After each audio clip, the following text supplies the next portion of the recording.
उत्तराखंड के मुख्यमंत्री पुष्कर सिंह धामी ने रन फॉर योगा मैराथन में हिस्सा लिया और दौड़ लगाकर लोगों को योग के लिए प्रेरित किया। इस मौके पर मुख्यमंत्री ने कहा कि योग दिवस पूरे देश में उत्साह के साथ मनाया जाता है और उत्तराखंड भी इसमें पीछे नहीं रहेगा। उन्होंने जानकारी दी कि इस बार राज्य सरकार योग नीति लेकर आ रही है, जिसका मकसद है योग को सिर्फ स्वास्थ्य ही नहीं बल्कि समृद्ध और रोजगार का माध्यम भी बनाना। मुख्यमंत्री ने कहा कि हम योग और वेलनेस को लेकर कई नवाचारों पर काम कर रहे हैं ताकि ये प्रदेश के विकास की दिशा में एक नया कदम साबित हो।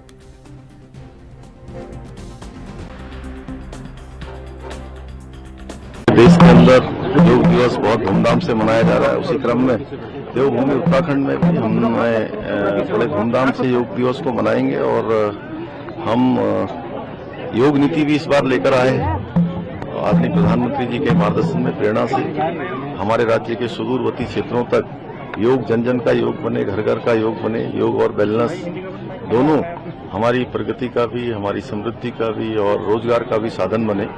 उसके लिए हम अनेक नवाचारों पर भी काम कर रहे हैं। योग और वेलनेस के सेंटर भी हम खोल रहे हैं, उस पर भी हमारा काम चल रहा है और हमारा प्रयास है कि ये भूमि योग और आयुष की भूमि है। इस भूमि में योग जो है नवाचार के साथ साथ एक रोजगार का भी प्रमुख साधन के रूप में बने। हमारे नौजवान युवा उससे जुड़े, उसके लिए सरकार की तरफ से जो प्रोत्साहन करना है उस पर भी हम काम कर रहे हैं। सीएम साहब, योग नीति का असर दिख रहा है।